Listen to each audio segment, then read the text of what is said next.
आता आपण पाहत आहोत गणेश पुराण. आपण आता एक संकटनाशन स्तोत्र आहे गणपतीचं छोटंसं, ते म्हणूया. प्रणम्य शिरसा देवं गौरीपुत्रं विनायकं भक्ताव्यासं स्मरे नित्यं आयुर्कामार्थसिद्धये.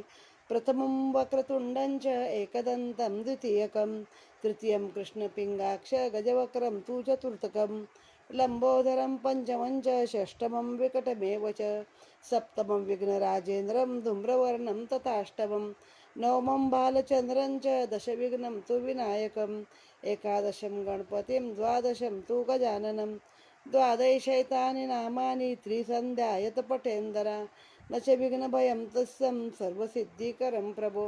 विद्यार्थी लभते विद्या, धनार्थी लभते धनं, पुत्रार्थी लभते पुत्रं, मोक्षार्थी लभते गतिं. जपेत गणपती स्तोत्रं षड्भिमासे फलं लभेत. संवत्सरेण सिद्धिंच लभते नात्रो संशया. अष्टोभ्यो ब्राह्मणेभ्यश्च लिखित्वायं समर्पयेत्.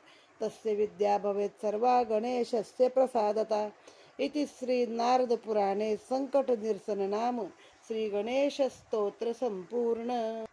आता ह्या 51व्या अध्यायामध्ये विनायकाचं व्रत सांगितलं. 2 अध्याय पहिले हिमालयाने पार्वतीला पहिले 1000 सहस्त्र नावं सांगितली, मग त्याची 21 नावं सांगितली, मग गणपतीची पूजा कशी करायची ती सांगितली आहे, आणि मागच्या अध्यायात किती मूर्ती पूजाव्यात, काय करावं याची माहिती दिली आहे.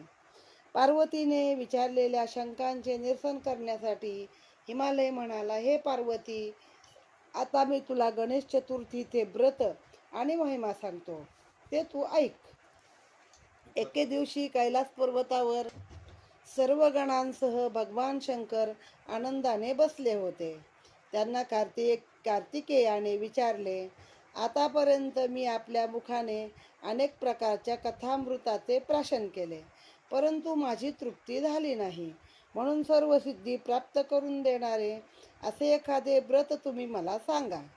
ते ऐकून शंकर म्हणाले, मी तुला सर्व सिद्धी प्राप्त करून देणारे सिद्धिविनायकाचे व्रत सांगतो, ते तू ऐक. या व्रताला होम, हवन, जप, जाप्य, दान इत्यादी कोणत्याही खटपटीची जरुरी नाही. भाद्रपद शुक्ल चतुर्थीच्या दिवशी सकाळी स्नान करून आपल्या गुरुकडे जावे. त्यांची अर्ध्यपाद्याने पूजा करावी. म्हणजे ज्या दिवशी आपण गणपती आणतो की नाही, त्या दिवशी आपल्या गुरुकडे जायचं आणि त्याचं पाय धुवून किंवा काय जे तुमच्याकडं असेल त्यानं गुरूंची पूजा करायची. गजाननाची आराधना करून गुरुकडून व्रताचा उपदेश मागावा. गुरुमुखाने व्रत उपदेश झाल्यावर सर्व तळी, देवालयातील पुष्करणी म्हणजे असे छोटे तळीच बांधलेले असतात चौकोनी आकाराचे, इत्यादी पवित्र स्थळी जाऊन अंगास आवळ्याचा अथवा तिळाचा कल्क लावून मंगल स्नान करावे. किंवा श्रावण शुद्ध चतुर्थीपासून भाद्रपद शुद्ध चतुर्थीपर्यंत ब्रह्मचर्य व्रताने राहून गणपतीचे दररोज पूजन करावे. दररोज उपवास करावा. किंवा एकभुक्त, नक्त किंवा अयाचित वृत्तीने राहावे. एकभुक्त म्हणजे एकदाच खायचं, नक्त म्हणजे दिवसाआड, आज दिवसभर काय खायचं नाही आणि दुसऱ्या दिवशी संध्याकाळी खायचं. अयाचित म्हणजे जर कुणी काय दिलं उपवास सोडायच्या दिवशी तर खायचं नाही, तर उपाशीच राहायचं. किंवा दिवसाच्या 4थ्या प्रहरी हविष्य अन्नाचे भोजन करावे. हविष्य म्हणजे भाजलेलं अन्न, भाजलेल्या तांदूळाची, मुगाची खिचडी, भाजलेल्या पदार्थापासून थालीपीठ असं खायचं आहे. आता तो बघा, आपल्या आरोग्याचा पण विचार केला आहे. श्रावण महिना म्हणजे जड अन्नाचे दिवस असतात. ते काय म्हणजे आपला अग्नी मांद्य झालेला असतो, वातावरणामध्ये एक जडत्व असतं. अशा वेळी हलकं भाजलेलं अन्न आषाढात खायचं असतं. षडाक्षर, चतुराक्षर, एकाक्षर, दशाक्षर यापैकी किंवा द्वादशाक्षर यापैकी जे आपण गुरुपासून उपदेश घेतला आहे त्या मंत्राचा लक्ष अथवा दशलक्ष जप करावा. न दमल्यास त्याच्या निम्मा करावा. अहोरात्र गजाननाचे ध्यान करावे. भाद्रपद शुद्ध चतुर्थीच्या दिवशी 4 तोळे, 2 तोळे, 1 तोळा असं काय जे असेल ते सोनं घेऊन त्याची मोरावर किंवा उंदरावर बसलेली गजाननाची सुंदर अशी प्रतिमा करावी. मकरात धान्याच्या राशीवर तांब्याचा कलश ठेवून त्यावर तांब्याचे तामण ठेवावे. त्या पात्रात पंचपल्लव, पंचरत्ने म्हणजे 5 झाडाची पानं, 5 रत्न घालून कलशाभोवती वस्त्राचे वेष्टन करावे, म्हणजे कलशाभोवती वस्त्र गुंडाळा. कलशाचे पूजन करून त्या कलशावर त्या गजाननाची स्थापना करावी. अनेक द्रव्यांची आहुती देऊन होम करावा. आचार्य पूजन करावे. गाई, भूमी, सुवर्ण, तीळ इत्यादी दाने गुरुला द्यावी. विद्वान ब्राह्मणांना दक्षिणा द्यावी. 108 ब्राह्मणांना भोजन घालावे. ऐपत नसेल तर 21 ब्राह्मणांना भोजन घालावे. अन्नदान करावे. ब्राह्मणाचे भोजन झाल्यावरती त्यानं तांबूल, दक्षिणा इत्यादी देऊन त्यांचे आशीर्वाद घ्यावे. त्याशिवाय इष्टमित्रांना, इतरांना, गोरगरिबांना अन्नदान करून मग स्वतः भोजन करावे. भोजन करताना मौन स्वीकारावे. अशा रीतीने हे व्रत केले असता व्रतधारकास मुक्ती प्राप्त होते. हे ऐकून कार्तिकेयाने विचारले, हे शंकरा, पूर्वी हे व्रत कोणी केले आहे? त्यांना त्या व्रताचे काय फळ मिळाले ते मला सांगावे. आता बघा, ही व्रत सगळी दिली आहेत आपल्या पुराणांमध्ये. त्या काळात ते ज्याला शक्य होतं, राजे राजवाडे होते, संस्थानिक होते. आता पण आहेत मंत्री संत्री, म्हणजे राजे राजवाड्याच्या वर आहेत सगळे. पण ज्याला शक्य असेल, ज्याची क्षमता असेल, त्यांनी तसं तसं त्या त्या पद्धतीने करावं. काय नाही तर मागच्या कथेमध्ये मृण्मयी मूर्ती म्हणजे मातीची मूर्ती पण तुम्हाला स्थापन करून तिचं पण व्रत करायला सांगितलेलं आहे. शंकर म्हणाले, कार्तिकेया, पूर्वी सर्व पृथ्वीचे राज्य करणारा कर्दम या नावाचा एक सम्राट होऊन गेला. पुढे ते कर्दम ऋषी झालेले आहेत बघा. एके दिवशी महातपस्वी भृगु ऋषी त्यांच्याकडे आले असता कर्दमाने मोठ्या भक्तिभावाने त्यांची पूजा केली आणि प्रश्न केला, हे महाराजा, मी पूर्वजन्मी असे कोणते पुण्यकर्म केले होते ज्या योगे मला या पृथ्वीचे राज्य प्राप्त झाले आहे? हे ऐकून भृगु त्या राजाला म्हणाले, तू पूर्वजन्मी एक अतिशय गरीब असा क्षत्रिय होतास. कुटुंबाचे पालनपोषण करण्यासाठी तू अनेक उद्योग केलेस, पण त्यात तुला यश आले नाही. दारिद्र्यामुळे बायका मुले तुझी फारच निंदा करू लागली. त्यामुळे दुःखी होऊन तू स्त्री पुत्र असं न विचारता अरण्यात निघून गेलास. अरण्यात आल्यावर इकडे तिकडे फिरत असताना तुला सौभरी ऋषींची भेट झाली. त्यांना तू नमस्कार करून आपल्या दुःखाचे कारण विचारलेस. ते निवारण्याचा मार्ग विचारलास. त्यावेळी ऋषींनी तुला वरद गणेशाचे व्रत करण्यास सांगितलेले आहे. इथे हा अध्याय समाप्त झाला. ओम गम गणपतये नमः. अध्याय 22 कर्दमाची कथा आहे. कर्दमाने विचारले, हा कोण गणेश? त्याचे शील काय? त्याचे रूप कसे? त्याचा स्वभाव कसा आहे? शील म्हणजे कुळ कुठला, काय आहे? तो कोणाचा पुत्र आहे? याची सगळी माहिती मला आपण सांगण्याची कृपा करावी. त्यावर सौभरी ऋषी म्हणाले, अरे, ज्याच्यापासून सर्व जगाची उत्पत्ती झाली असे सच्चिदानंद ब्रह्म, तेच या गजाननाचे स्वरूप आहे, असे सुज्ञ पुरुष म्हणतात. त्या गजाननापासून ओंकार, वेद आणि सर्व जग उत्पन्न झाले. ब्रह्मदेवाने पण त्याच गजाननाचा एकाक्षर मंत्राचा जप केला, म्हणून सृष्टी रचण्याचे त्यास सामर्थ्य आले. विष्णूने पण त्याच षडाक्षर मंत्राचा जप केला, म्हणून त्या सर्व सृष्टीचे पालन करण्याचे सामर्थ्य आलेले आहे. अशा या गजाननाचे व्रत श्रावण शुद्ध चतुर्थीपासून भाद्रपद शुद्ध चतुर्थीपर्यंत करायचे. म्हणजे 1 महिनाभर त्याचं व्रत आहे. हे श्रावणातल्या चतुर्थीपासून भाद्रपदातली शुद्ध चतुर्थीपर्यंत आहे. म्हणजे तुला सर्व प्रकारच्या सिद्धी प्राप्त होतील. सौभरीने केलेल्या उपदेशाप्रमाणे हे गजानन व्रत तेथेच सौभरीच्या आश्रमात तू केलेस, तेव्हा तुला न कळत तुझ्या घरी तुझ्या बायका मुलांना सर्व प्रकारची सुखे प्राप्त झाली. भृगूंनी त्या कर्दम राजाला अशा प्रकारे पूर्ववृत्त निवेदन केले असता त्याला फार आनंद झाला. त्याने पुन्हा मोठ्या भक्तियुक्त अंतःकरणाने गणेश व्रत केले. म्हणजे हे त्यानं मागच्या जन्मात केलं होतं, म्हणून तो राजा झाला होता. आता या जन्मामध्ये देखील त्याला भृगु ऋषींनी सांगितलं आहे कर्दमाला, आणि म्हणून कर्दमाने देखील तिथं आता गणेशाचं व्रत केलेलं आहे.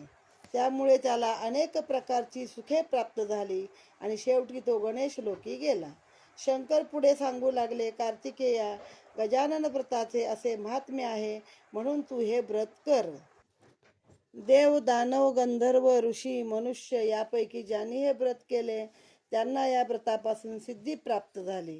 त्यातही नळराजा, इंदुमती आणि चंद्रागद यांना गणेश व्रतापासून कसे सुख प्राप्त झाले त्याच्या कथा ऐकण्यासारख्या आहेत. या साऱ्या गजाननाच्या कथा सांगून हिमालय पार्वतीस म्हणाला, मुली तू ठिकाणी अनन्य, त्याच्या ठिकाणी गणेशाच्या ठिकाणी अनन्य भाव ठेवून हे व्रत कर, म्हणजे तुला तुझ्या पतीचे दर्शन होईल. इथे हा अध्याय समाप्त. ओम गम गणपतये नमः. अध्याय 53. नळराजाची कथा. श्री गणेशाय नमः. पार्वतीने विचारले, बाबा, नळराजा हा कोण? त्याने हे व्रत कशासाठी केले ते मला सांगा. हिमालय म्हणाला, पूर्वी मगध देशाला नळ या नावाचा एक मोठा पराक्रमी, शूर आणि ज्ञानसंपन्न धार्मिक असा राजा होता. त्याने अनेक विद्या संपादन केल्या. त्याला त्रैलोक्यामध्ये संचार करण्याचे सामर्थ्य होते. इंद्रादी लोकपालक सुद्धा त्याला भीत असत. त्या नलाची दमयंती नावाची अतिशय सुंदर अशी पत्नी होती. सुंदर सुंदर पदार्थाचे सार काढून ब्रह्मदेवाने तिला निर्माण केले होते, म्हणून तिला दमयंती नाम प्राप्त झाले, किंवा त्रैलोक्यातील सुंदर स्त्रियांच्या गर्वाचे दमन करणारे म्हणून तिला दमयंती असे नाव प्राप्त झाले. म्हणजे अतिशय गर्व असणाऱ्या सुंदर स्त्रियांच्या पुढं, म्हणजे हिच्या पुढं त्या काहीच नाहीत, त्यांच्या गर्वाचं ती दमन करायची, म्हणून तिचं नाव दमयंती. त्या राजाचा बृहस्पतीप्रमाणे बुद्धिमान, अंगिरसाप्रमाणे नीतिसंपन्न, मेरूप्रमाणे आणि समुद्राप्रमाणे गंभीर असा पद्महस्त नावाचा एक प्रधान होता.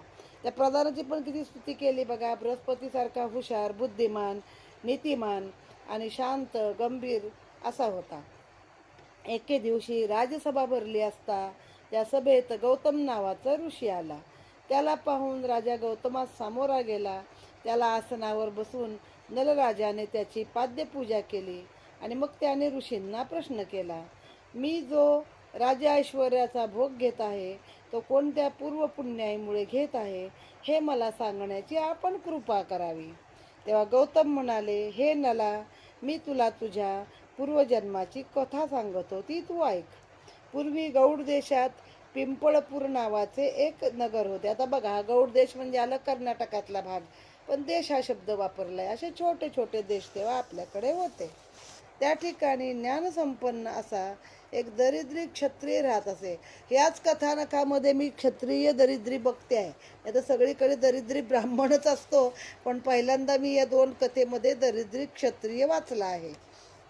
दारिद्र्यामुळे त्याची बायका मुले त्याचा छळ करीत. एके रात्री कोणाला न विचारता त्याने मुकाट्याने घर सोडले आणि वाघ, सिंह वगैरे प्राणी ज्या अरण्यात राहतात अशा निबिड अरण्यात तो गेला. तेथे फिरता फिरता त्याला कौशिक ऋषींचा आश्रम दिसला. त्या आश्रमात जाऊन त्याने मोठ्या नम्रतेने कौशिकांना नमस्कार केला. तेव्हा ऋषींनी गजानन तुझे कल्याण करो असा आशीर्वाद दिला. तो ऐकून क्षत्रियाला फार आनंद झाला. तो ऋषींना म्हणाला, माझ्या दारिद्र्याचा नाश होणारा असा काहीतरी उपाय आपण मला सांगावा.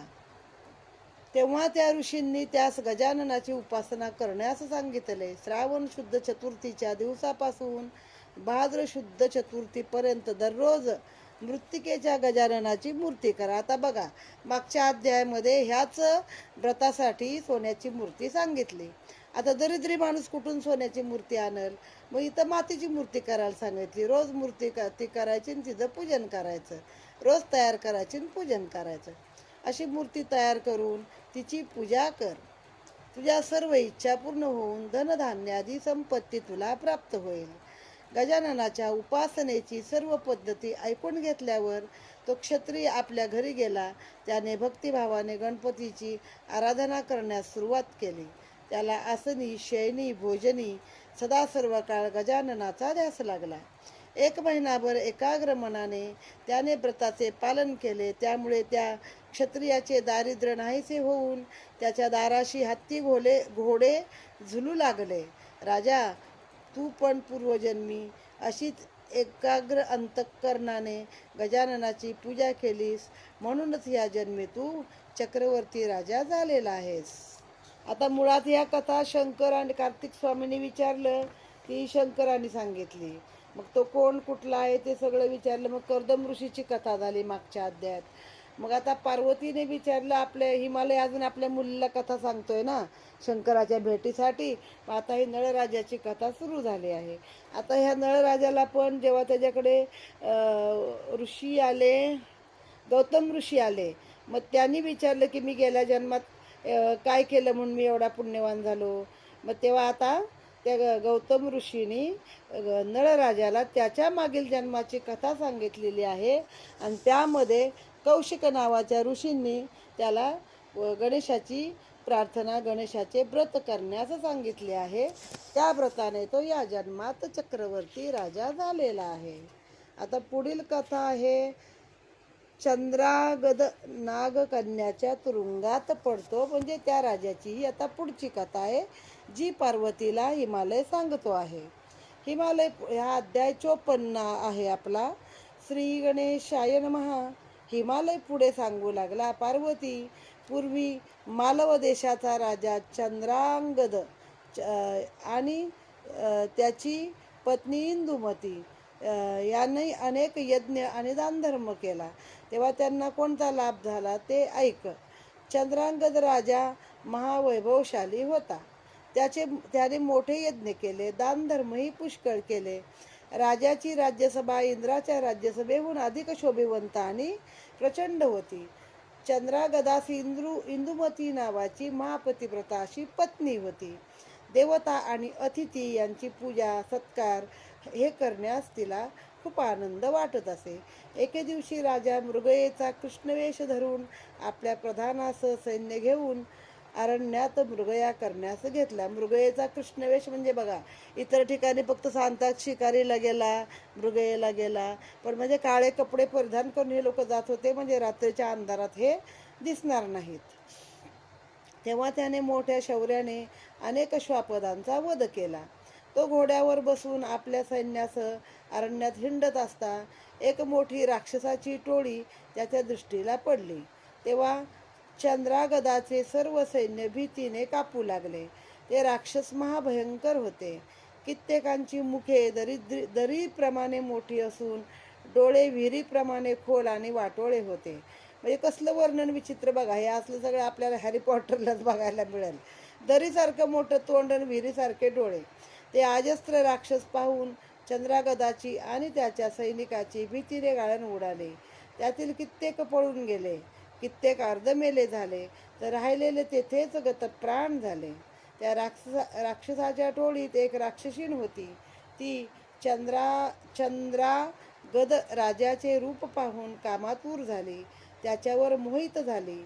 तिने आपल्या विशाल भाऊने त्याला उचलून वक्षस्थळावर कवटाळून त्याचे मुखचुंबन घेऊन त्याला खाली ठेवले. नंतर तिथे असलेल्या राजसैनिकांना भक्षण करण्याचा मात्र तिने सपाटा लावला. त्याला खाली ठेवलं आणि बाकीच्यांना ती खाऊ लागले. तेवढ्यात राजाने तिचा डोळा चुकवून तेथे जवळ असलेल्या तळ्यात हळूच उडी मारली. त्यावेळेस तेथे नागकन्या जलक्रीडा करीत होत्या. त्यांनी त्या राजाला धरून पाताळात नेले. तेथे त्या नागकन्यांनी त्याचा उत्तम प्रकारे आदर सत्कार करून त्याचे पूर्ववृत्त त्यास विचारून घेतले. राजाने तोंडाने जी घडली ती हकीकत सांगितली. ती ऐकल्यावर त्या राजास म्हणाल्या, तू जर आमच्याशी विवाह करशील तर तुझ्या सर्व इच्छा आम्ही पूर्ण करू. म्हणजे ते राजा देखणा किती होता की राक्षस पण मागं लागले, नागकन्या पण मागं लागल्या. ते ऐकून राजा त्यांना म्हणाला, आम्ही सोमवंशीचे राजे, एक पत्नी व्रताचे पालन आम्ही करीत असतो. परद्रव्य, परदारा, परमोह यांचा अंगीकार मी आणि माझे वंशज कधीही करत नाही. म्हणजे सूर्यवंशी आणि चंद्रवंशी असे दोन प्रकारचे राजे पूर्वी आपल्याकडे होते. त्यातले सोमवंशी म्हणजे चंद्रवंशी आहेत. तर आम्ही एकच पत्नी असते आमची, आणि आम्ही लोकांचं धन, लोकांची बायको असा मोह आम्ही धरत नाही. वेदाध्ययन, यजन, दान, शरणागताचे संरक्षण, निषिद्ध कर्माचा त्याग आणि विहित कर्माचे पालन या तीनही वर्णाचा धर्म आहे. अध्यापन, यजन आणि प्रतिग्रह ही तीन कर्मे ब्राह्मण वर्गाला सांगितलेली आहेत. अध्यापन म्हणजे शिकवा. प्रतिग्रह म्हणजे लोक दान देतील ते घ्या. आणि यजन आणि याजन, यजन म्हणजे दक्षिणा घेणे. तर घरी आलेल्याचे योग्य आतिथ्य आणि सत्कार करणे हा सर्वाचा धर्म आहे. सध्या मी तुमचा अतिथी आहे म्हणून तुम्ही भलतीच गोष्ट मला करावयास लावून माझ्या कुळाचारापासून तुम्ही मला परावृत्त करू नका. हे त्या राजाचे भाषण ऐकून नागकन्या मोठ्या खिन्न झाल्या. त्या म्हणाल्या, जर स्त्रीवर तुझे एवढे प्रेम आहे तर त्या स्त्रीचा आणि तुझा वियोग व्हावा म्हणून आम्ही तुला कारागृहात ठेवतो. मग तू कसे धर्माचरण करतोस ते आम्ही पाहू. असे म्हणून त्यांनी त्या राजाला तुरुंगात ठेवले. इकडे त्या राक्षसीने चंद्रांग तळ्यात शिरला आहे असे पाहून लक्षात येताच त्या तळ्याचे सर्व प्राणी रागारागाने पिऊन टाकले आणि तळ्यातील जलचर प्राण्याचा फन्ना उडवला. जे कित्येक राजसेवक राक्षसाच्या भीतीने पळाले होते ते थेट आपल्या राजधानीत आले आणि त्यांनी राजा कसा राक्षसाच्या तावडीत सापडला आहे हे वृत्त राणी इंदुमतीला सांगितले. ते ऐकून ती मूर्छित होऊन धरणीवर कोसळली आणि राजधानीत सर्व हाहाकार माजला. इथे हा अध्याय समाप्त. ओम गम गणपतये नमः. आता पुढचा अध्याय आहे अध्याय 55. नारदाचा इंदुमतीला उपदेश. हिमालय पार्वतीला पुढे कथा सांगू लागला.